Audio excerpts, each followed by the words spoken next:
Samtang sa mga nagplanong mag-commute, paingon sila mga tunghaan o trabahoan, dili daw mo apil sa giplano nga transport strike sa kauluhan ang mga miyembro sa grupong Piston din sa Sugbo. Sayda nato, pinaagi nining report.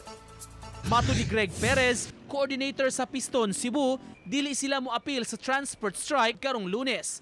Mubiyahi gihapon ang ilang mga miyembro apan nagplano ang grupo muhimo og picket rally at tubangan sa opisina sa Land Transportation Franchising and Regulatory Board. Sama sa nahauna nilang mga protesta, may mga demands usab sila ngadto sa kagamhanan. Lakip na niini nga unta ang mga ayuda gikan sa gobyerno kung alang sa mga driver idiretso og hatag kanila. Suporta lang dito sa kauluhan.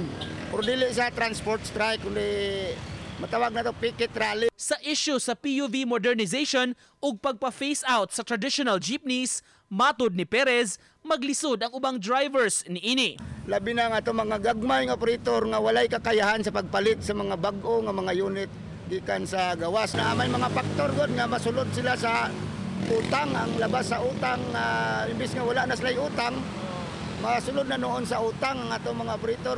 Ang Piston Cebu, dunay gibanabanang 500 ka mga miyembro nga nagmaneho sa lain-lain nga mga sakyanan.